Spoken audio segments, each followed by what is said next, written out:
प्यारे बच्चों, class 10th में हो या 12th में हो या 11th में हो या 9th में हो, डायरेक्ट इनडायरेक्ट आपके पेपर में हर बार पूछा जाएगा। वार्षिक परीक्षा हो चाहे अर्धवार्षिक परीक्षा हो, ग्रामर पोर्शन में इनडायरेक्ट स्पीच ज़रूर पूछा जाएगा, यानी नरेशन जिसको बोलते हैं नरेशन ना, डायरेक्ट से इनडायरेक्ट में चेंज करना, वो ज़रूर आपके क्वेश्चन में आपके पेपर में आएगा।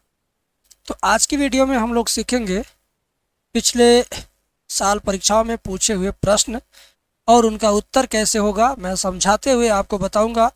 इसको देखने का मतलब ये है कि आप इसको तो समझेंगे ही, इसके जैसा आने वाला क्वेश्चन भविष्य में आप उसको भी कर सकेंगे। इस नाते इस वीडियो को अंतिम तक देखो, अच्छे से देखो, कमेंट करके बताना समझ में कितना आ रहा कितना नहीं आ रहा, ठीक है। पहला क्वेश्चन है नरेशन का, फ्रॉम डायरेक्ट टू इनडायरेक्ट में इसको चेंज करना है। लिख रहा my uncle send to me, my uncle said to me, do not waste your time in idle gossip. Hindi में इसका अर्थ आप हल्का हल्का अगर समझेंगे तभी आप इसको सही तरीके से कर पाएंगे, ठीक है। My uncle said to me, मेरे अंकल ने मेरे से बोला, क्या बोला? Do not waste your time in idle gossip. मतलब उन्होंने हमको क्या किया? मना किया या तो हमको सलाह दिया। अंकल आपको अगर इस तरह की बात कहें कि अपना टाइम फालतू बकवास में मत बिताओ, तो इसका मतलब आपके अंकल आपको या तो मना कर रहे हैं या तो सलाह दे रहे हैं। तो अगर मना कर रहे हैं तो फॉरवर्ड लगाओ, सलाह दे रहे हैं तो एडवाइस लगाओ। तो इसको मान लो मना कर रहे हैं अंकल, ठीक है। तो लिखेंगे इसका क्या होगा, इसका indirect speech, my uncle forward, FORBADE, forward means होता है मना करना। माई अंकल फॉरवर्ड मी, ठीक है, माई अंकल फॉरवर्ड मी, मेरे चाचा ने मना किया। क्या करने के लिए मना किया? To waste my time in idle gossip. इसको ज्वाइन करेंगे किससे? टू से, टू वेस्ट, योर को बदल देंगे माई में, क्योंकि सेकंड पर्सन ऑब्जेक्ट के अनुसार चेंज होगा। My time in idle gossip, idle gossip, GOSSIP, gossip मतलब गप्पे मारना, बकवास करना, फालतू बात बतियाना, ठीक है। अगला है इसको देखो, फॉरवर्ड की जगह पर अगर एडवाइस लगाओगे तो कैसे होगा? My uncle advised me not to waste, ठीक है ना, not to waste my time in idle gossip. Advice लगाओगे तो ऐसे होगा। वैसे फॉरवर्ड वाला ही सही है। ही सेड टू मी, उसने मेरे से बोला। आर यू राइटिंग लेटर, क्या तुम चिट्ठी लिख रहे हो? अब उसने मुझसे बोला नहीं, उसने मुझसे पूछा है। यहाँ से ये सेंटेंस क्या बता रहा कि भाई क्वेश्चन पूछ रहा है। Is, you, is, are, am, was, were या has, have, had, will, shall से शुरू होता है। इसका मतलब क्या? क्वेश्चन मार्क है, क्वेश्चन पूछा जा रहा है। तो जब पूछा जा रहा तो आस्क्ड लगाएंगे। क्या लगाएंगे? Asked. He asked, ASKED, he asked me. अब आर यू जो है इसको इंट्रोगेटिव को अफर्मेटिव बना दो तो हो जाएगा यू आर। तो यू क्या? सेकंड पर्सन ऑब्जेक्ट के अनुसार चेंज होगा, यानी मी। ही आस्क्ड मी, उसके बाद इसको इफ से जोड़ेंगे। जब क्वेश्चन मार्क क्वेश्चन पूछा जाए, हेल्पिंग वर्ब से शुरू हो सेंटेंस, तब इफ को जोड़ते हैं। तब कामा इन्वर्टेड कामा की जगह पर क्या लगाता है? इफ है। अब हो जाएगा I was writing, I was writing a letter, ठीक है, I was writing a letter. ये हो गया इसका। अब इसी तरह से और भी एग्जांपल देख लीजिए आप। यहाँ पर देखिए लिखा, the teacher said to the principal, अध्यापक ने प्रधानाचार्य से बोला, please grant me leave for 2 days only. अध्यापक ने प्रधानाचार्य से 2 दिन की छुट्टी मांगा है, ठीक है। तो यहाँ समझिए रिक्वेस्ट हुआ है। The teacher, TEACHER, the teacher requested, REQUESTED, requested the principal, PRINCIPAL, ठीक है ना। The teacher requested the principal to grant him, to grant, GRANT, grant him, me बदल जाएगा हिम में, him, LEAV, leave for 2 days only, for 2 days only. ठीक है। अब यहाँ जो चेंज हुआ है मी क्या, फर्स्ट पर्सन सब्जेक्ट के अनुसार चेंज होगा, टीचर के अनुसार। तो टीचर के लिए ऑब्जेक्ट के रूप में क्या यूज होगा, हिम होगा। किसी व्यक्ति के नाम, किसी व्यक्ति के लिए पुरुष, अगर वो व्यक्ति पुरुष है तो उसके लिए हिम यूज होता है, अगर वो व्यक्ति महिला है तो उसके लिए हर यूज होता है। ही सेड टू मी, उसने मुझसे बोला, will you help me today, क्या तुम मेरी मदद करोगे। यानी उसने मुझसे बोला नहीं, उसने मुझसे पूछा है। क्या पूछा, मदद करने के लिए पूछा उसने। तो लिखेंगे he asked me. Will say जब शुरू होगा तो इफ लगाएंगे, इफ। यू को सेकंड पर्सन को आई के, मी के हिसाब से बदल देंगे तो हो जाएगा I would, WOULD, I would, WOULD। आई के साथ शुड लगेगा, ठीक है ना, क्योंकि यू के साथ विल लगेगा तो आई के साथ शुड लगा दो, I should, SHO। I would रहने दो, कोई दिक्कत नहीं। I would help him that day. 2 day का क्या होता है, दैट डे होता है। 2 डे का क्या होता है, that day. I would help him that day. ठीक है। तो ये हुआ आपका चौथा। अब इसी तरीके से आगे देखिए, आगे का narration. He said to me, उसने मुझसे कहा, क्या कहा, you are not doing your work seriously. इसमें क्वेश्चन तो पूछा नहीं जा रहा, बस वो नॉर्मल बात कह रहा था। यहाँ लिखेंगे ही told me, he told me that, क्योंकि ये अफर्मेटिव है, अफर्मेटिव को नॉर्मल सेंटेंस को दैट से जोड़ते हैं।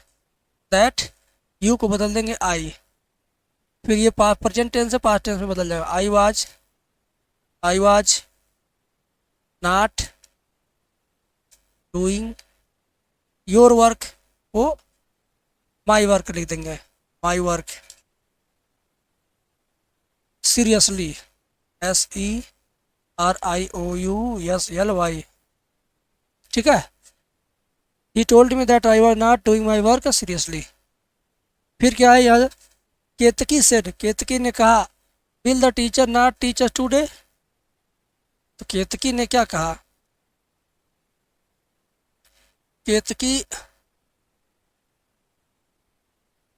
विल से शुरू है, यानी केतकी ने पूछा है, ठीक है ना, केतकी ने पूछा है, ASKED, Ketaki asked. If the teacher, if the teacher, if the teacher will, will को बदल देंगे वुड में, WOULD, would not teach, teach us को बदल देंगे देम में, टीच देम टुडे का that day, that day.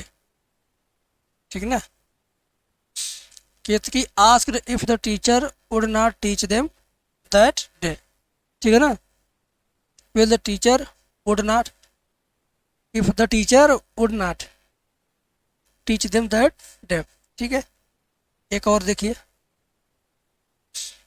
The boys said, लड़कों ने कहा, will the teacher not teach us today. लड़कों ने कहा, क्या अध्यापक आज हमें नहीं पढ़ाएंगे, यानी ये भी पूछ रहा है। The boys asked if the teacher, TEACHER, teacher would not teach, teach them today का हो जाएगा दैट डे, दैट डे। ठीक है। The principal said boys stand up.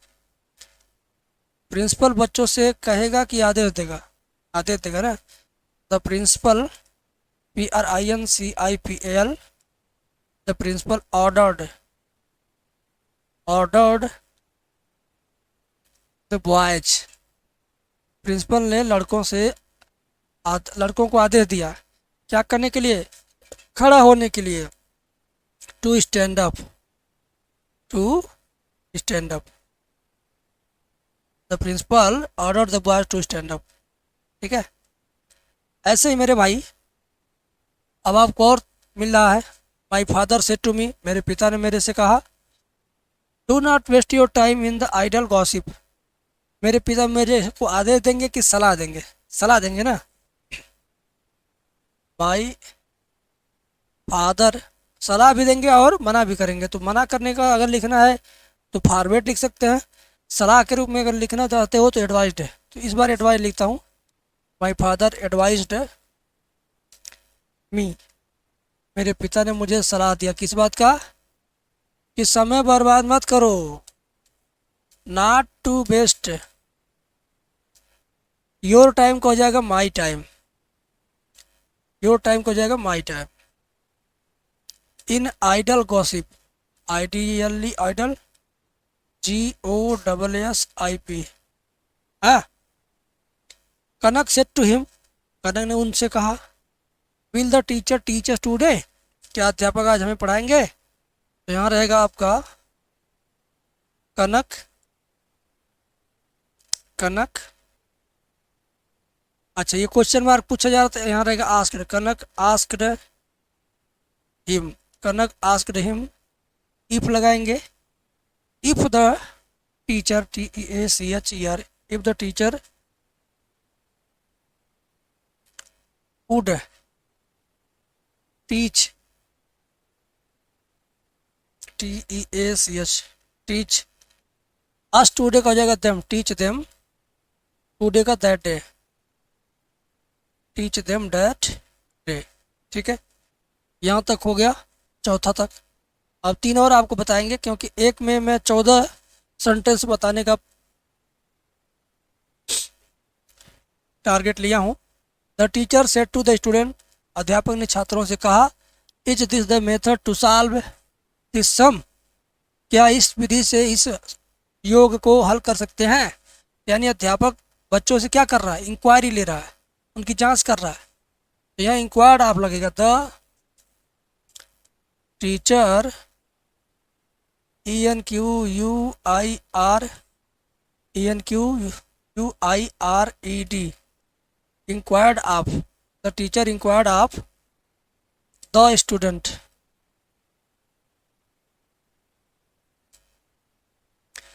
अब यहाँ पर इज से शुरू हुआ तो इफ से आप शुरू करेंगे, if that method, this method को that method, if that the method, if that the method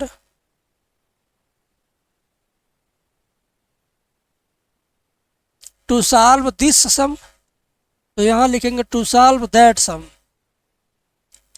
to solve that sum, बस फुल स्टॉप है, डबल बिंदी नहीं है, फुल स्टॉप है। यहाँ he said to me wash your face, उसने मुझसे कहा कि अपना मुंह धो लो। अगर आपसे किसी ने कुछ कहा है तो आदेश तो देगा नहीं, ये तो पता नहीं कौन है, दोस्त हो सकता है। उसने मुझसे कहा मुंह धोने के लिए। ठीक है, तो रहेगा he told me to wash my face. Advice भी लिख सकते हो, उसने मुझे से मुंह धोने की सलाह दिया। ठीक है ना, ये एडवाइज्ड मी लगा सकते हो आप यहाँ, ये भी से होगा ADVISED, advised me to wash my face. ठीक है ना, he advised me to wash my face, उसने मुझे मुंह धोने की सलाह दिया। तो ये आपके 6 सेंटेंस हुए, एक और आपको देता हूँ 7 सेंटेंस हो जाए। ये देखिए, the teacher said to the boy, अध्यापक ने लड़के से कहा, गिव मी योर बुक, अपनी किताब मुझे दो। द टीचर, यहाँ तो इंक्वायरी नहीं लगेगा क्योंकि टीचर ने बच्चे से किताब मांगा है। किताब जांचने का विषय नहीं, किताब मांगना सीधे सीधे। The teacher ordered, ORDERED, the teacher ordered the boy